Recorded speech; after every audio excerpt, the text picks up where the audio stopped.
How does your life intersect with your relationship with God? Let me pray. Father, as we face the challenges of the day, as we face the challenges in our culture, in our personal life, in our relationships, may we put our trust in you and find you faithful. Amen. So I want to read from Psalm 40, verse 1. I waited patiently for the Lord. He turned to me and heard my cry. He lifted me out of the slimy pit, out of the mud and mire. He set my feet on a rock. He gave me a firm place to stand. He put a new song in my mouth, a hymn of praise to our God. Many will see and fear the Lord and put their trust in him.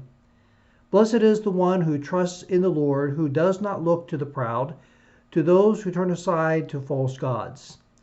Many, Lord my God, are the wonders you have done, the things you have planned for us. None can compare with you. Were I to speak and tell of your deeds, they would be too many to declare.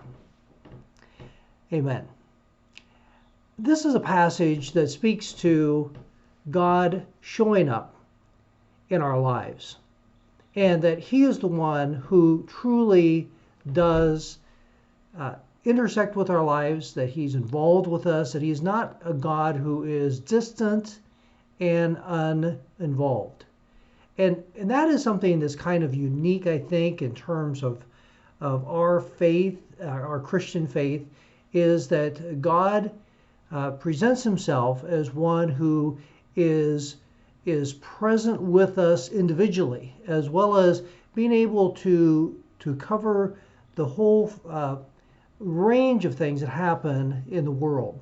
And that's the God who we serve. So oftentimes when you see the gods of mythology, the Greek gods, as a for instance, so oftentimes as in our world, we try to make God in our image. And the case is that we are made in God's image. That while we don't do that perfectly, while we don't portray that perfectly in our lives, he is the one who we are made in his image rather than he being made in our image.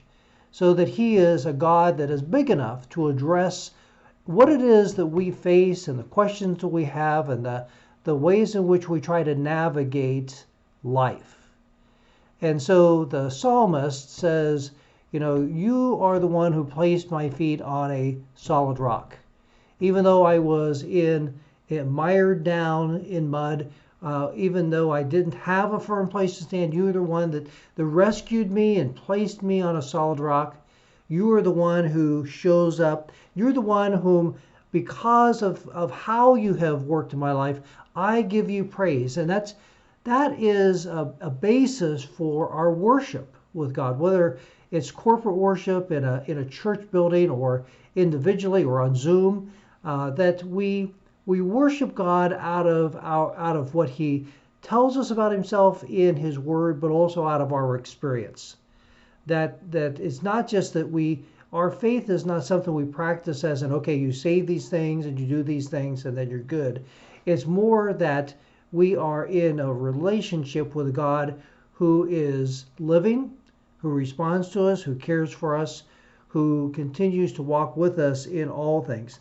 In fact, it says that if we were to tell of everything that God has done, all the ways in which he has responded, or at least all the ways that we know of, that there wouldn't be time to talk about all of it.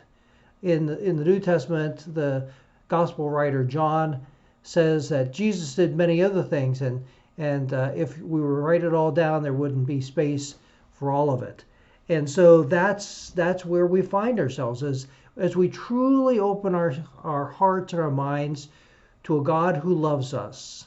He is prepared to show up in our lives and to reveal himself to us. It doesn't mean that we can order him around or he'll answer us exactly the way in which we want him to work, but he is prepared to show us that he truly does love us, that he has our best interest at heart, and that he is not only moving in our lives to address the problems we have, but also is prepared to use us in conjunction with the work of ministry that he has.